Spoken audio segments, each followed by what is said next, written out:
ఒక చిన్న స్టోరీ చెప్పుకుందాం. మనం పుట్టేటప్పుడు ఒంటరిగానే వచ్చాం. మనం ఉన్నంత కాలం కూడా మనం మన లైఫ్లో మనం ఒంటరిగానే ఉంటాం. మన చుట్టూ ఉన్న వాళ్ళంతా తాత్కాలికమే, ప్రకృతితో సహా. మనం ఎవరితో స్నేహం చేసినా తాత్కాలికమే. ఎందుకంటే మన కూడా ఎవరు రారు, మన తోడు ఎవరు ఉండరు. మనం నడిచేటప్పుడు మన కూడా కాసేపు ఉంటారని. మనం రైలు ప్రయాణం లాంటి వారు. రైలు ఎక్కినప్పుడు ఆ ట్రైన్లో మనకు చాలామంది ఉన్నట్టుగా అనిపిస్తారు, కానీ దిగేటప్పుడు మనం ఒంటరిగానే దిగాల్సి వస్తాం. ఎందుకంటే ఇది లైఫ్ జర్నీ. చాలామంది అంటారు,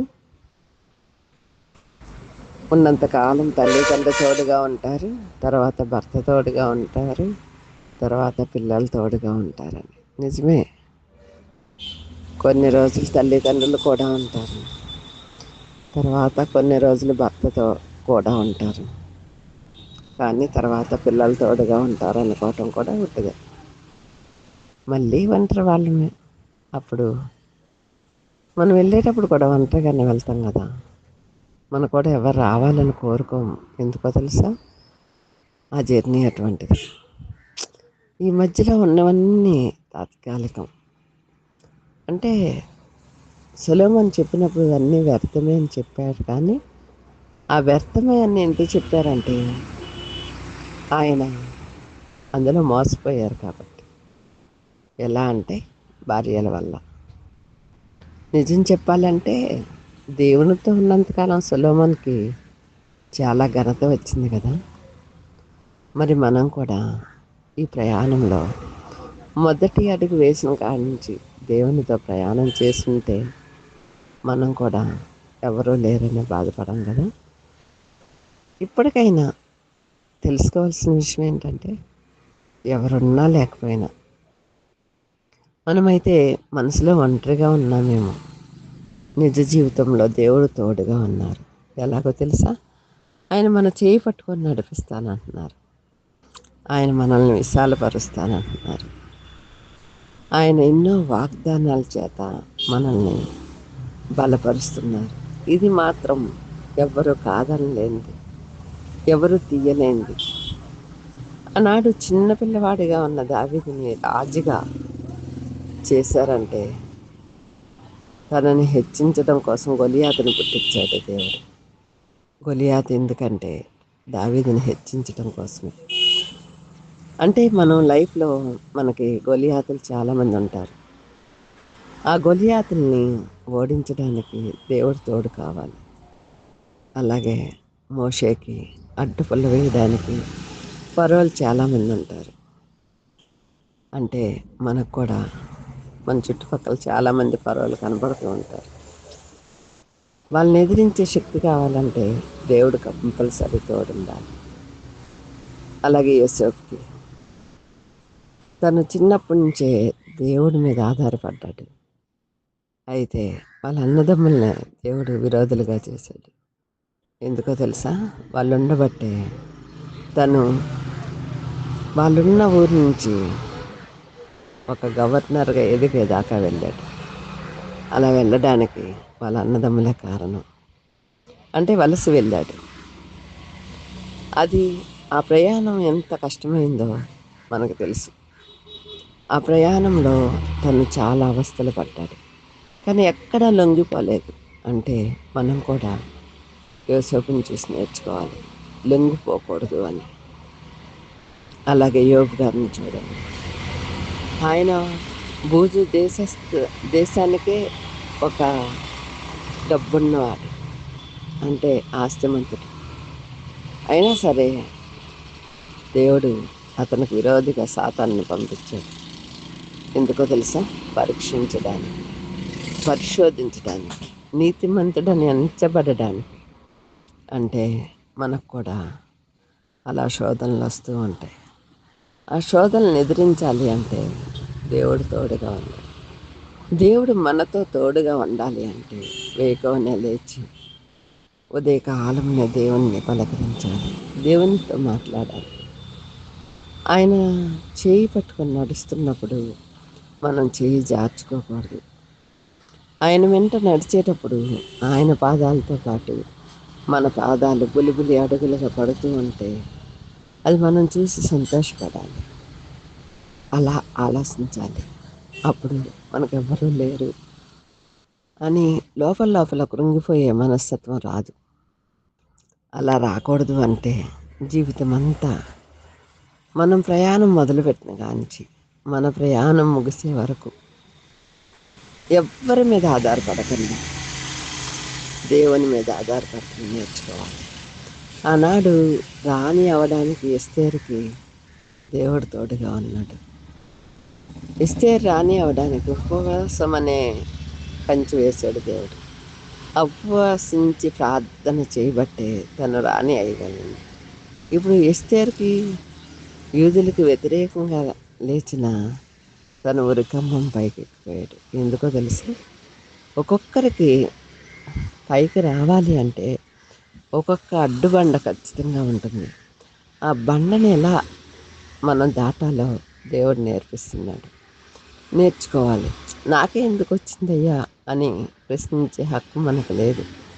ఎందుకంటే ఈ రాజమార్గంలోకి నడవాలి అంటే మనకి అడ్డుబండలు కంపల్సరీ కావాలి. ఆయన రాజులకే రాజు కదా, రారాజు కదా. మరి రాజుతో నడవాలంటే ఇవన్నీ మనం తట్టుకోవాలి కదా. తట్టుకుంటూ ఆయన చెయ్యి మనల్ని వదలకుండా చూసుకోవాలి. అంటే తప్పులు చేస్తూ ఉంటాం, సరిదిద్దుకోవాలి. అప్పుడప్పుడు ఆయన చేతిలోంచి మన చెయ్యి లాగేసుకుంటూ ఉంటాం, సరి చేసుకోవాలి. అలాగే కొందరు అంటారు దేవుని నమ్ముకొని ఏం సాధించారు అని. వాళ్ళకి మనం తెలియజేయాలి, మన ఆత్మని రక్షించుకున్నామని. మన ఆత్మ రక్షించుకోవటం అంటే అది చాలా వాల్యుబుల్. ఆత్మ రక్షణ పొందింది అంటే దేవుని యందు నిలిచి ఉండాలి.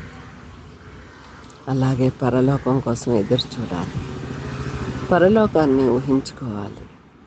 ఆయన భూత గణములతో ఆయన రారాజుగా వేంచేయుచున్నాడంట మన కోసం. మనం ఉన్నామా లేమా అన్నది తర్వాత సంగతి అయితే, మనం ఆయన సన్నిధిలో ఉంటామనే సంగతి చాలా గొప్పగా ఉంటుంది.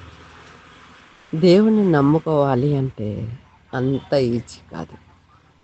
చాలామంది క్రైస్తవ్యం ఏంటి వీళ్ళు క్రైస్తవులుగా చిటుక్కుని మారిపోయారు అనుకుంటారు. కానీ మనం ఎన్నో పోరాటాల మధ్యలో ఆయన మనల్ని తీసుకుంటున్నారు. ఆ పోరాటాలు తట్టుకోగలుగుతున్నాం కాబట్టి ఆయన ఆయన అరచేతిలో మనల్ని పెట్టేసుకుంటున్నారు.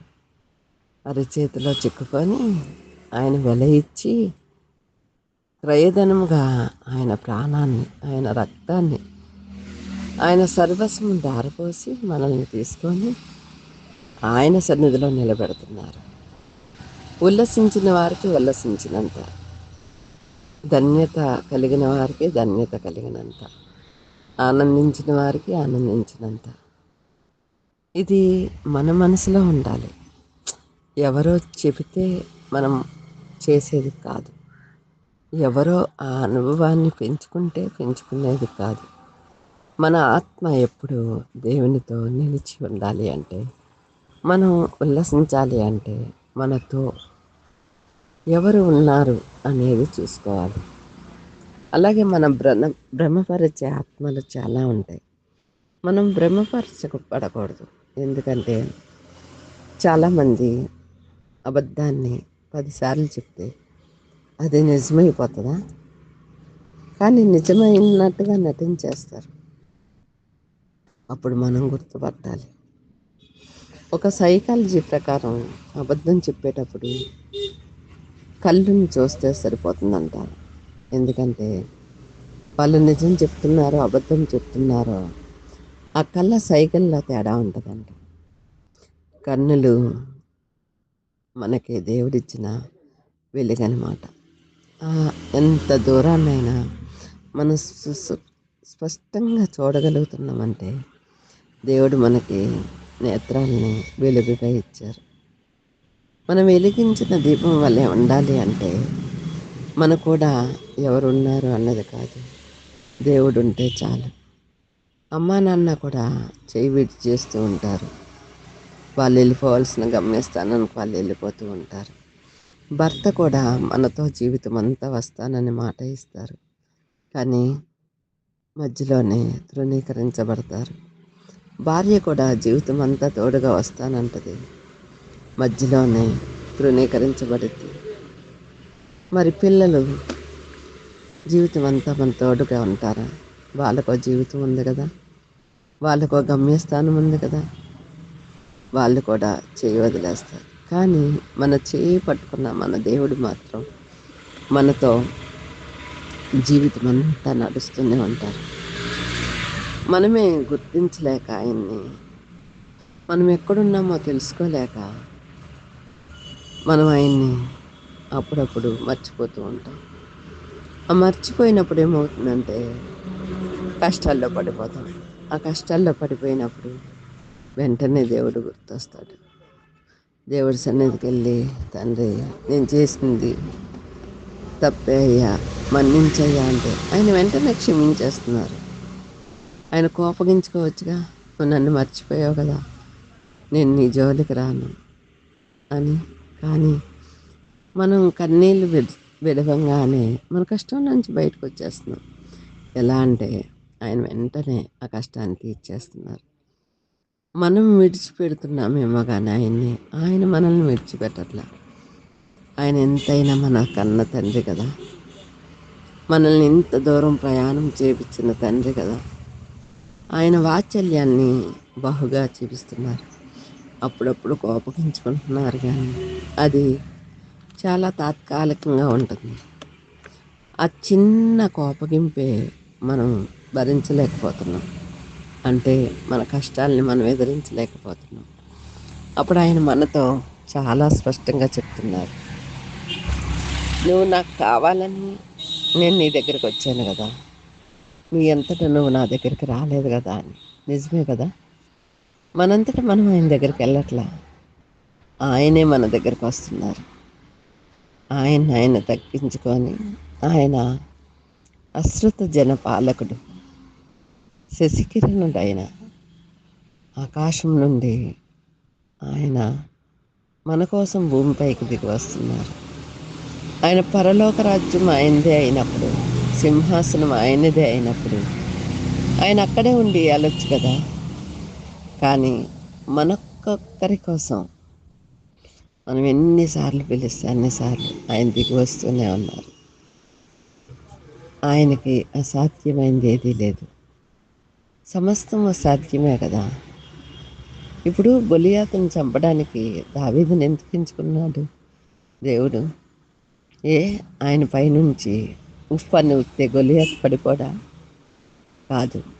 రాజుగా నిలబడాలి అంటే దావీదు ధైర్యశాలి అయి ఉండాలి, రాజ్యాన్ని వెళ్ళడానికి ధైర్యం ఉండాలి.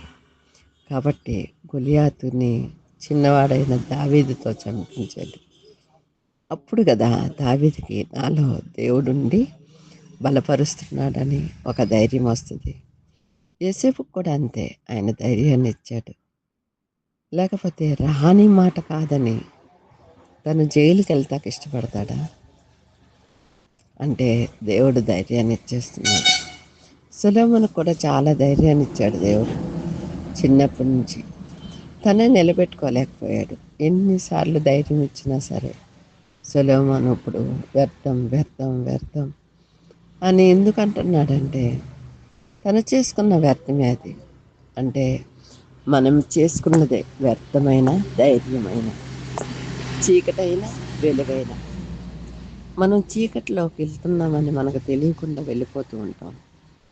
అక్కడికి వెళ్ళాక వెలుగు వైపు చూసి ఈర్ష్యపడే కంటే ఆ చీకటిలోకి వెళ్ళకుండా వెలుగులో ఉండి చీకటిలో ఉన్న వారిని వెలుగులోకి రావడానికి సహాయం చేసామనుకో దేవుడు సంతోషపడతాడు కదా. మన జీవితంలో మనమంటూ ఏదైనా చేయగలము అంటే దేవుణ్ణి సంతోషపెట్టడమే. ఆయన్ని సంతోషపెట్టడం కోసం మనల్ని మనం తగ్గించుకోవటంలో ఏమీ తప్పు కాదు కదా. దేవునికి ఇష్టమైన వారిగా ఉండాలి అంటే ఆయనకు నచ్చినట్లుగా మనం ప్రవర్తించాలి. ఆయన ఏది కావాలనుకుంటున్నారో అది మనం చేయాలి. ఆయన తోడు మనకు కావాలి. ఇప్పుడే కాదు, లైఫ్ లాంగ్ కావాలి. అంటే భూమి మీద ఉన్నంత వరకే కాదు, పరలోకంలోకి వెళ్ళాక కూడా కావాలి. ఆయన చెప్పినట్లుగా మనం వినాలి. అంటే భూమి మీద ఉన్నప్పుడే ఆయన్ని మనం ఒడిసి పట్టుకోవాలి. ఎలా అంటే బిగుతుగా ఆయన మన చేయి పట్టుకున్నప్పుడు అది మనం రివర్స్లో మళ్ళీ ఆయన చేయి పట్టుకుండేలా ఉండాలి. అంటే వదిలిపెట్టొద్దని.